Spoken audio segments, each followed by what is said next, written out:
Hi, I'm Ruben Saltzman with Structure Tech Home Inspections, and today I'm going to talk to you about unlined masonry chimneys and the dangers of having gas appliances vented into them.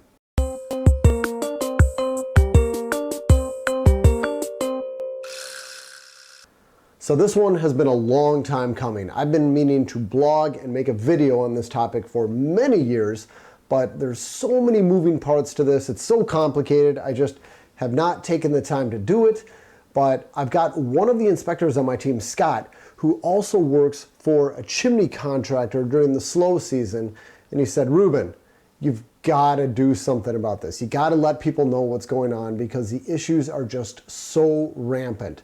You got to explain to people what the problem is and why it's such a problem. So, all right, Scott, this is for you. Finally getting around to it. Let's dig into this. Here's the problem.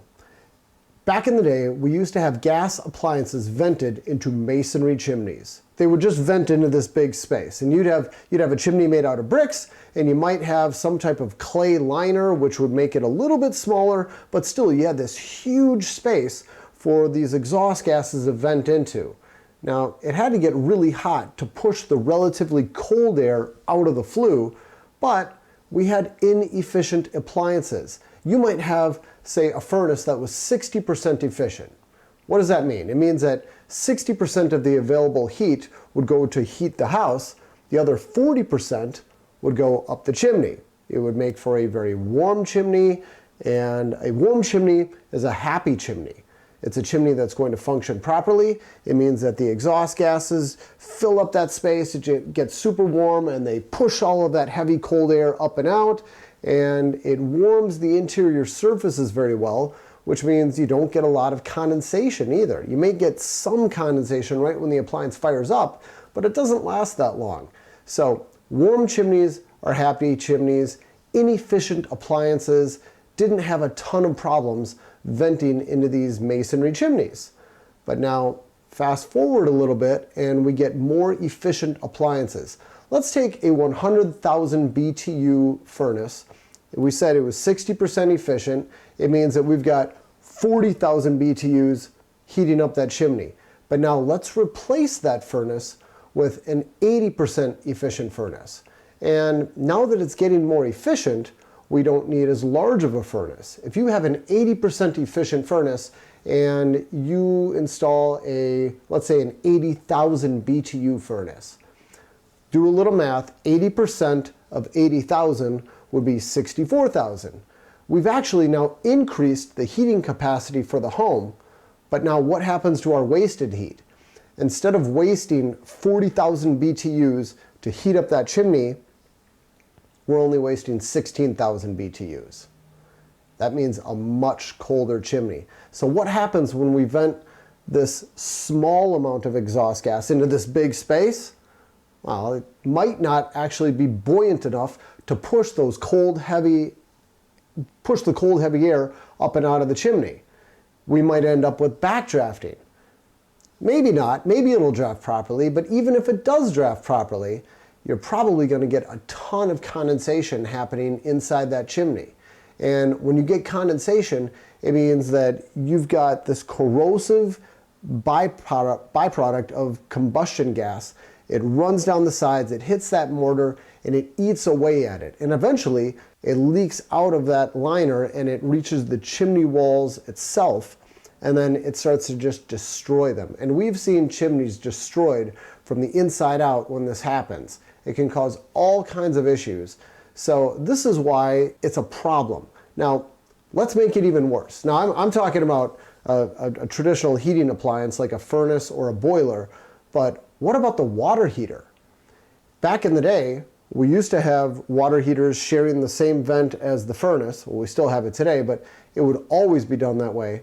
But then, let's say you've got a heating contractor to come in and say, hey, I'm going to replace your 80% efficient furnace with a new 95% efficient furnace. We're going to go even more efficient, and it means that we abandon that vent and you use a PVC pipe to get the exhaust gases out the side of the house instead.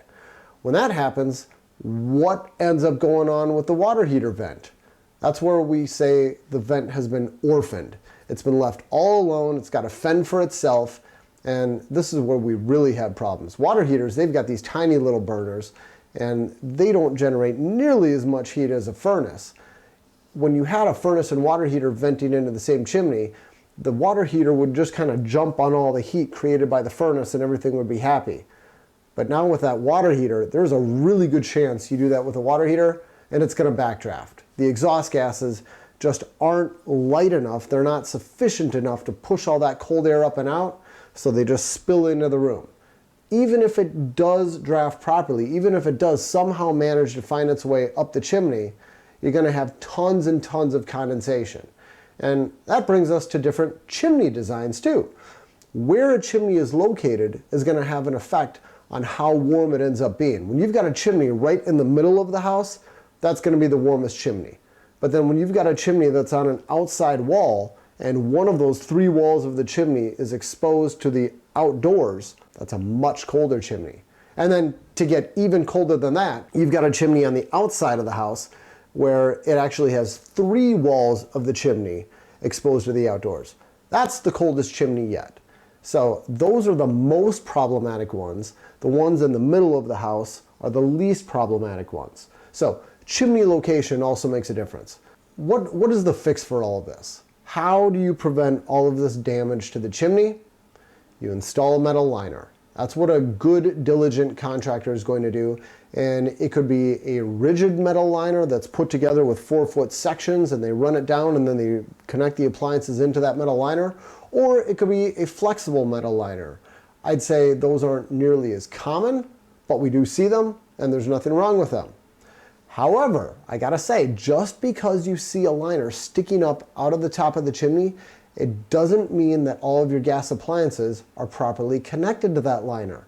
We've seen tons of houses where you've got the furnace vented into a metal liner, but then the water heater vents into the space around the metal liner, causing all kinds of damage to that chimney. We've seen it over and over again. And you'd think that an HVAC contractor would check all of this stuff when they're replacing the appliances, but they don't. That's part of the problem here, and that's why Scott on my team wanted me to bring this up. It's because he's seen countless installations where you had a new furnace or a new water heater, new whatever, and a new vent connector. That's the thing that gets from the appliance to the vent. It's all brand new, but the masonry chimney was untouched. Nobody did anything with the masonry chimney. And that's because for a lot of HVAC contractors, they say that their work ends at the chimney. They don't touch the chimney. They don't get on the roof and look down it to make sure that the vent liner is in good condition, to make sure that the vent liner isn't disconnected somewhere. They don't check any of that stuff. They just say, we connect to the chimney and we're done. If you want any of that looked at, it's the work of a different contractor. That would be a chimney contractor. So don't rely on your HVAC contractor to check this stuff. Some of them do, the best ones do, the diligent ones do, but a lot of them don't. So if you're having an appliance replaced, it's a good thing to ask your contractor about that. So let me make sure that I hit all my high points. Okay, I think I did. In summary, a warm chimney is a happy chimney. A cold chimney is a sad and dangerous chimney. Those are bad news. You can have tons of problems in there and it can be expensive to rebuild these chimneys and it can create safety issues. Another point is that if you don't have a liner, it's probably bad news. There are some extenuating circumstances where you have an especially small clay liner and you have a very inefficient appliance or an appliance that kicks out a ton of heat into that chimney.